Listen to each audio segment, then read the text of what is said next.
नमस्कार, DD news पर आपका स्वागत है। मैं हूं रजनी सेन और आज कृतज्ञ राष्ट्र राष्ट्रपिता महात्मा गांधी को उनकी 74वीं पुण्यतिथि पर याद कर रहा है। राष्ट्रपति रामनाथ कोविंद ने राजघाट पर महात्मा गांधी की समाधि पर श्रद्धांजलि अर्पित की।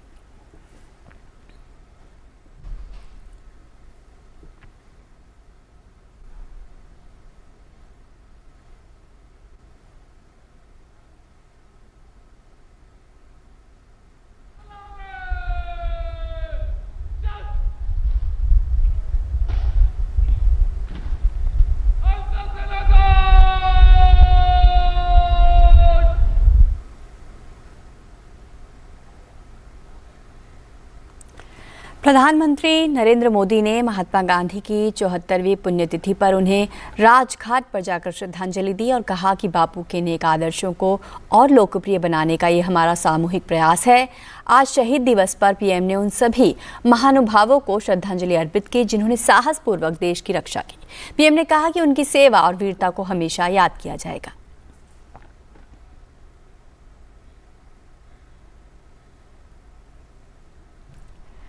उपराष्ट्रपति एम वेंकैया नायडू ने राष्ट्रपिता महात्मा गांधी की 74वीं पुण्यतिथि पर ट्वीट किया। आज महात्मा गांधी जी की पुण्यतिथि पर राष्ट्रपिता की पावन स्मृति को सादर प्रणाम करता हूं, जिन्होंने हमारे स्वाधीनता आंदोलन को सत्य और अहिंसा का नैतिक आधार प्रदान किया। उपराष्ट्रपति ने आगे ट्वीट किया, गांधी जी का आंदोलन मूलतः सामाजिक, आर्थिक और नैतिक सुधार का आंदोलन था, जिसमें देश की प्रगति के साथ साथ दुर्बल वर्गों, महिलाओं, किसानों और ग्रामीण भारत के समावेशी उत्कर्ष की भी चिंता थी। उपराष्ट्रपति ने ट्वीट किया, आपसी सौहार्द, सामाजिक एकता, आत्मनिर्भरता, स्वच्छता और अपने परिवेश के अनुकूल जीवन शैली सुनिश्चित करके हम राष्ट्रपिता को सच्ची श्रद्धांजलि अर्पित कर सकते हैं। देश को भूख और गरीबी, अज्ञान, निरक्षरता, भेदभाव जैसी सामाजिक अक्षमताओं से मुक्त करने का संकल्प लें। और सीधे आपको लिए चलते हैं यूपी के शिकोहाबाद, जहां पर जेपी नड्डा जनसंपर्क कर रहे हैं।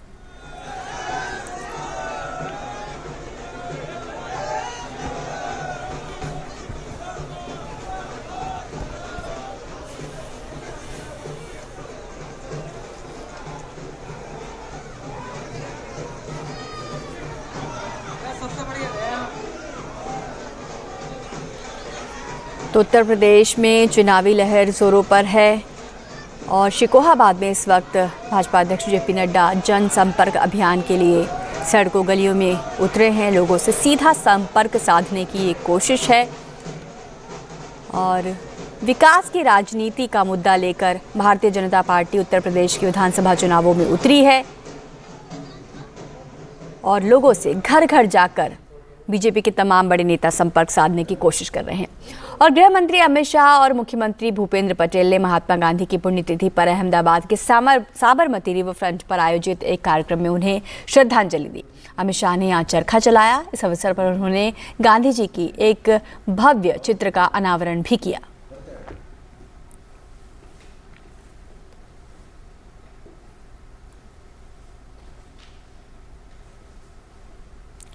विदेश मंत्री डॉक्टर एस जयशंकर ने ट्वीट के जरिए सभी से शहीद दिवस पर महात्मा को श्रद्धांजलि देने में राष्ट्र के साथ शामिल होने का आह्वान किया। उन्होंने कहा कि समकालीन चुनौतियों का समाधान करने के लिए उनके संदेश की और भी अधिक प्रासंगिकता है।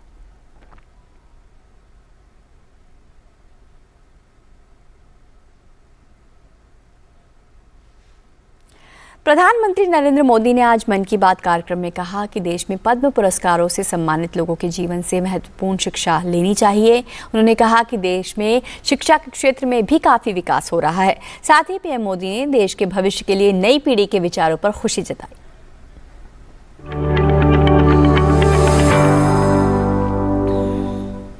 प्रधानमंत्री नरेंद्र मोदी ने इस साल के अपने पहले मासिक रेडियो कार्यक्रम मन की बात में आज़ादी के अमृत महोत्सव के तहत देश में राष्ट्रीय प्रतीकों को पुनः प्रतिष्ठित किए जाने के प्रयासों पर चर्चा की। साथ ही प्रधानमंत्री ने पद्म पुरस्कारों की चर्चा करते हुए कहा कि आज ऐसे लोगों को पद्म पुरस्कार मिले हैं जिन्हें शायद कम ही लोग जानते हैं, लेकिन उनके जीवन से बहुत कुछ सीखने को मिलता है। देश में अभी पद्म सम्मान की भी घोषणा हुई है। पद्म पुरस्कार पाने वाले में कई ऐसे नाम भी हैं जिनके बारे में बहुत कम लोग जानते हैं। ये हमारे देश के अनसंग हीरोज है, जिन्होंने साधारण परिस्थितियों में असाधारण काम किए हैं। जैसे कि उत्तराखंड की बसंती देवी जी को पद्मश्री से सम्मानित किया गया है। बसंती देवी ने अपना पूरा जीवन संघर्षों के बीच जिया। कम उम्र में ही उनके पति का निधन हो गया था और वो एक आश्रम में रहने लगी। यहाँ रहकर उन्होंने नदी को बचाने के लिए संघर्ष किया और पर्यावरण के लिए असाधारण योगदान दिया। उन्होंने महिलाओं के सशक्तिकरण के लिए भी काफी काम किया है। इसी तरह मणिपुर की 77 साल की लौरेम्बम बिनो देवी दशकों से मणिपुर की लीबा टेक्सटाइल आर्ट का संरक्षण कर रही है। उन्हें भी पद्मश्री से सम्मानित किया गया है। मध्य प्रदेश के अर्जुन सिंह को बैगा आदिवासी नृत्य की कला को पहचान दिलाने के लिए पद्म सम्मान मिला है। पद्म सम्मान पाने वाले एक और व्यक्ति हैं श्रीमान अमाई महालिंगा नाइक। एक किसान है और कर्नाटका के रहने वाले हैं। इन्हें कुछ लोग टनल मैन भी कहते हैं। उन्होंने खेती में ऐसे ऐसे इनोवेशन किए हैं जिन्हें देखकर कोई भी हैरान रह जाए। प्रधानमंत्री नरेंद्र मोदी को अमृत महोत्सव के अवसर पर देश के अलग अलग कोनों से करीब 1 करोड़ बच्चों ने पोस्ट कार्ड और पत्र भेजे हैं। पीएम मोदी ने कहा कि इन पत्रों को पढ़कर उन्हें देश के भविष्य को लेकर बच्चों की सोच ने बेहद प्रभावित किया है। यही नहीं, उन्होंने क्रोएशिया के बच्चों के लिखे पत्रों का भी जिक्र किया और कहा कि दुनिया के सामने आज भारत का नया स्वरूप स्थापित हुआ है।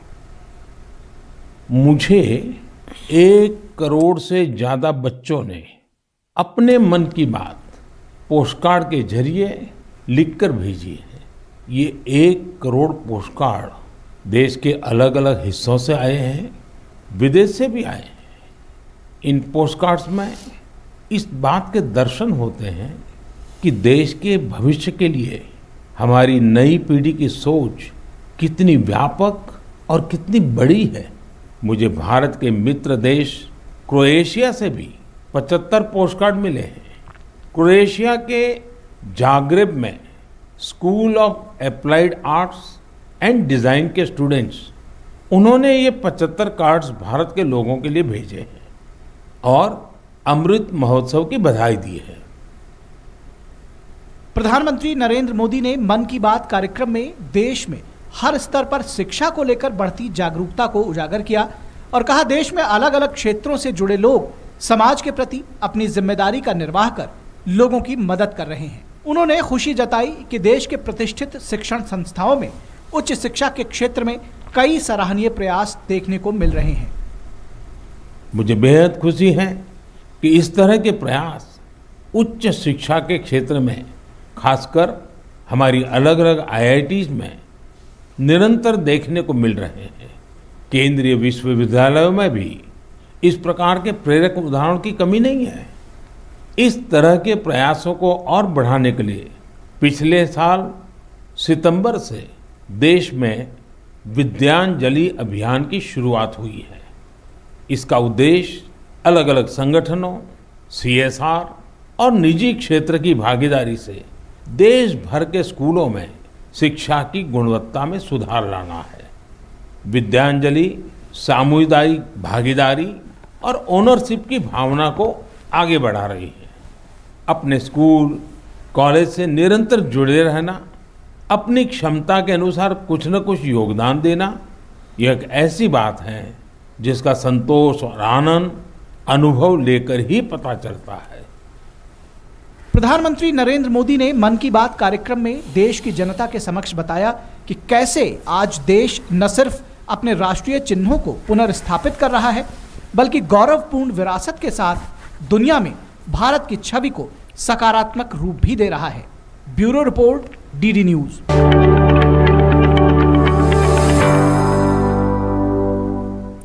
प्रधानमंत्री नरेंद्र मोदी ने मन की बात कार्यक्रम में दुनिया में भारतीय संस्कृति के बढ़ते प्रभाव का उल्लेख किया और अर्जेंटीना में स्थापित हस्तिनापुर फाउंडेशन के कार्यों से देश की जनता को अवगत कराया। पीएम मोदी ने मणिपुर के एक युवक का जिक्र कर बताया कि कैसे युवा आज देश का नाम दुनिया में रोशन कर रहे हैं।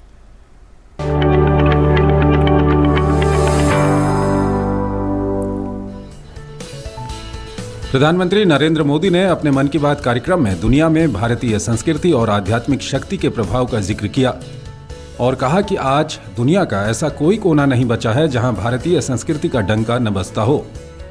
उन्होंने विशेष रूप से दक्षिण अमेरिकी देश अर्जेंटीना के हस्तिनापुर फाउंडेशन का जिक्र किया। अर्जेंटीना में हमारी संस्कृति को बहुत पसंद किया जाता है। 2018 में मैंने अर्जेंटीना की अपनी यात्रा के दौरान योग के कार्यक्रम में योगा फॉर पीस में हिस्सा लिया था। यहाँ अर्जेंटीना में एक संस्था है हस्तिनापुर फाउंडेशन। आपको सुनकर के आश्चर्य होता है ना, कहाँ अर्जेंटीना और वहाँ भी हस्तिनापुर फाउंडेशन। यह फाउंडेशन अर्जेंटीना में भारतीय वैदिक परंपराओं के प्रसार में जुटा है। इसकी स्थापना 40 साल पहले एक मैडम प्रोफेसर एडा एल्ब्रेट ने की थी। आज प्रोफेसर एडा एल्ब्रेट 90 वर्ष की होने जा रही है। हस्तिनापुर फाउंडेशन ने स्पेनिश भाषा में 100 से अधिक वैदिक और दार्शनिक ग्रंथ भी प्रकाशित किए हैं। इनका आश्रम भी बहुत मनमोहक है। आश्रम में 12 मंदिरों का निर्माण कराया गया है, जिनमें अनेक देवी देवताओं की मूर्तियां हैं। इन सब के केंद्र में एक ऐसा मंदिर भी है जो अद्वैतवादी ध्यान के लिए बनाया गया है। प्रधानमंत्री मोदी ने देश के युवाओं की इच्छा शक्ति की मिसाल के तौर पर मणिपुर के 24 साल के युवक थोनाओजम निरंजन सिंह के कीर्तिमान का जिक्र किया, जिसमें निरंजन ने 1 मिनट में 109 पुशअप्स का रिकॉर्ड स्थापित किया है। मणिपुर में 24 साल के युवा थोनाओजम निरंजॉय सिंह ने 1 मिनट में 109 पुशअप्स का रिकॉर्ड बनाया है। निरंजॉय सिंह के लिए रिकॉर्ड तोड़ना कोई बात नहीं है। इससे पहले भी उन्होंने 1 मिनट में एक हाथ से सबसे ज्यादा नकल पुशअप्स का रिकॉर्ड बनाया था। मुझे पूरा विश्वास है कि निरंजॉय सिंह से आप प्रेरित होंगे और फिजिकल फिटनेस को अपने जीवन का हिस्सा बनाएंगे। पीएम मोदी ने हमेशा से खेलों को सामाजिक परिवर्तन का साधन माना है। पीएम मोदी ने मन की बात कार्यक्रम में देश की जनता को बताया कि जल्द ही लद्दाख को एक शानदार ओपन सिंथेटिक ट्रैक और एस्ट्रो टर्फ फुटबॉल स्टेडियम की सौगात मिलने वाली है। लद्दाख को जल्द ही एक शानदार ओपन सिंथेटिक ट्रैक और एस्ट्रो टर्फ फुटबॉल स्टेडियम की सौगात मिलने वाली है। यह स्टेडियम 10,000 फीट से अधिक की ऊंचाई पर बन रहा है और इसका निर्माण जल्द पूरा होने वाला है। लद्दाख का यह सबसे बड़ा ओपन स्टेडियम होगा जहां 30,000 दर्शक एक साथ बैठ सकेंगे। लद्दाख के इस आधुनिक फुटबॉल स्टेडियम में 8 लेन वाला एक सिंथेटिक ट्रैक भी होगा। इसके अलावा यहाँ 1000 बेड वाले एक हॉस्टल की सुविधा भी होगी। आपको ये जानकर भी अच्छा लगेगा कि इस स्टेडियम को फुटबॉल की सबसे बड़ी संस्था फीफा ने भी सर्टिफाई किया है। भारतीय आध्यात्मिक संस्कृति और योग ने दुनिया में भारत की सॉफ्ट पावर को लोगों के मन मस्तिष्क में स्थापित किया है, लेकिन साथ ही आज खेल के क्षेत्र में हो रही प्रगति से देश के युवाओं का आत्मविश्वास भी बढ़ा है। प्रधानमंत्री नरेंद्र मोदी की कोशिशों का ही असर है कि दुनिया आज योग दिवस तो मनाती ही है, साथ ही खेलों में भी भारतीय खिलाड़ियों की उपलब्धियों की साक्षी बन रही है। Bureau report, DD news.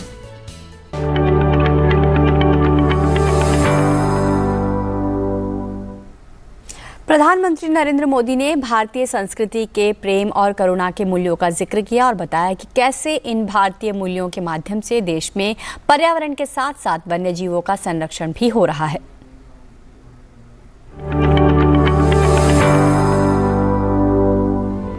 प्रधानमंत्री नरेंद्र मोदी ने मन की बात कार्यक्रम में कहा कि प्रकृति से प्रेम और हर जीव के लिए करुणा ये भारत की संस्कृति भी है और सहज स्वभाव भी है। उन्होंने मध्य प्रदेश की कॉलर वाली बाघिन का जिक्र करते हुए कहा कि कैसे समाज ने एक होकर उसको आखिरी विदाई दी। प्रकृति से प्रेम और हर जीव के लिए करुणा ये हमारी संस्कृति भी है और सहज स्वभाव भी है। पूरी दुनिया में प्रकृति और जीवों के लिए हम भारतीयों के इस प्यार की खूब सराहना हुई। कॉलर वाली बाघिन ने जीवन काल में 29 शावकों को जन्म दिया और 25 को पाल पोसकर बड़ा भी बनाया। हमने T-15 के इस जीवन को भी सेलिब्रेट किया और जब उसने दुनिया छोड़ी तो उसे भावुक विदाई भी दी। यही तो भारत के लोगों की खूबी है।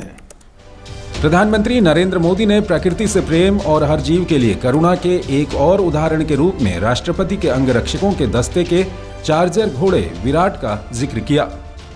प्रेसिडेंट्स बॉडीगार्ड्स के चार्जर घोड़े विराट ने अपनी आखिरी परेड में हिस्सा लिया। घोड़ा विराट 2003 में राष्ट्रपति भवन आया था और हर बार गणतंत्र दिवस पर कमांडेंट चार्जर के तौर पर परेड को लीड करता था। जब किसी विदेशी राष्ट्राध्यक्ष का राष्ट्रपति भवन में स्वागत होता था तब भी वो अपनी ये भूमिका निभाता था। इस वर्ष आर्मी डे पर घोड़े विराट को सेना प्रमुख द्वारा कॉज कमेंडेशन कार्ड भी दिया गया। विराट की विराट सेवाओं को देखते हुए उसकी सेवानिवृत्ति के बाद उतने ही भव्य तरीके से उसे विदाई दी गई। प्रधानमंत्री ने भारत रत्न भूपेन हजारिका के एक गीत को भी याद किया और कहा कि कैसे एक गीत के जरिए असमिया संस्कृति में एक सींग वाले गैंडे के महत्व का पता चल जाता है। आप सभी जानते हैं कि एक सींग वाला गैंडा हमेशा से असमिया संस्कृति का हिस्सा रहा है। भारत रत्न भूपेन हजारिका जी का ये गीत हर एक कान में गूंजता होगा। কাজিৰঙাৰ চিৰ সেউজ পৰিৱেশ হস্তি ব্যাঘ্ৰ ৰে পাত এক খড়গৰ গড় পৃথিৱীয়ে চাই পক্ষীৰ সুদিয়া প্ৰকাশ মোৰ কাজিৰঙা নহয় যে বন্য। असम की संस्कृति में जिस गैंडे की इतनी बड़ी महिमा है उसे भी संकटों का सामना करना पड़ता था। वर्ष 2013 में 37 और 2014 में 32 गैंडों को तस्करों ने मार डाला था। इस चुनौती से निपटने के लिए पिछले 7 वर्षों में असम सरकार के विशेष प्रयासों से गैंडों के शिकार के खिलाफ एक बहुत बड़ा अभियान चलाया गया। पिछले 22 सितंबर को वर्ल्ड राइनो डे के मौके पर तस्करों से जब्त किए गए 2400 से ज्यादा सींगों को जला दिया गया था। यह तस्करों के लिए एक सख्त संदेश था। ऐसे ही प्रयासों का नतीजा है कि अब असम में गैंडों के शिकार में लगातार कमी आ रही है। प्रधानमंत्री नरेंद्र मोदी ने प्रकृति से प्रेम और करुणा के संबंधों को बनाए रखने और वन्य जीवों के संरक्षण के भारतीय मूल्यों पर जोर दिया और कहा कि बाघों और एक सींग वाले गैंडे के सफल संरक्षण में भारतीय मूल्यों का अहम योगदान है। Bureau report, DD news.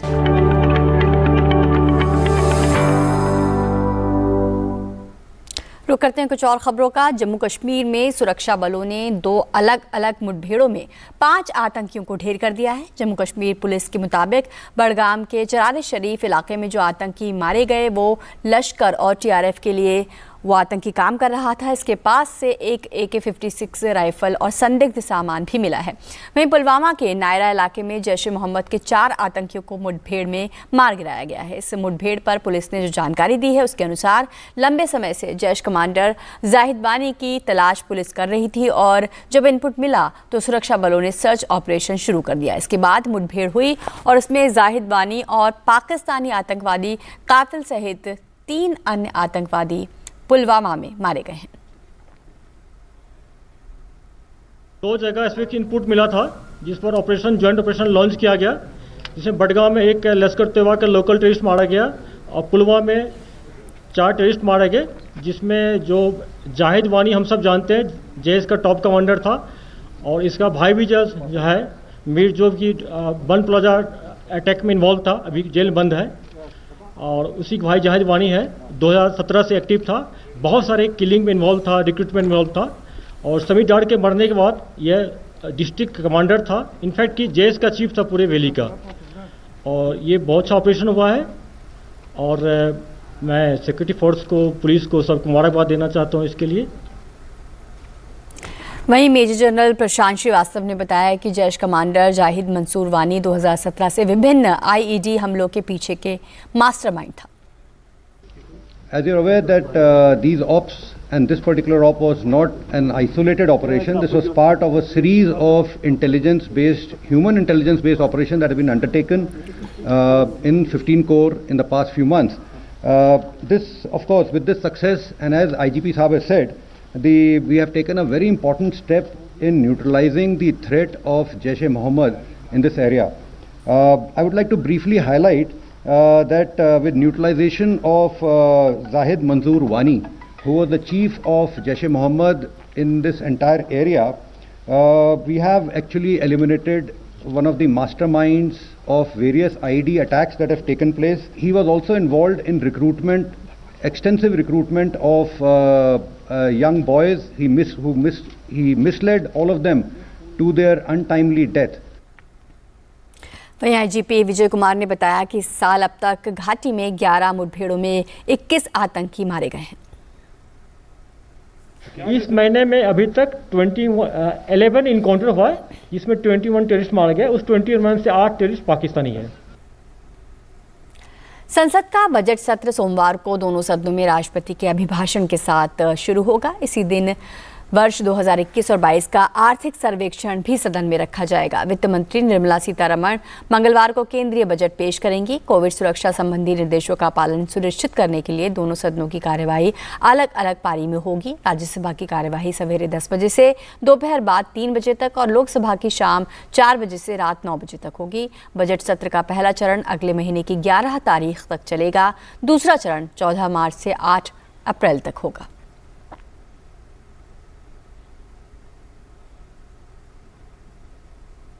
तो इस समाचार बुलेटिन में फिलहाल इतना ही। हमें दीजिए अनुमति। नमस्कार।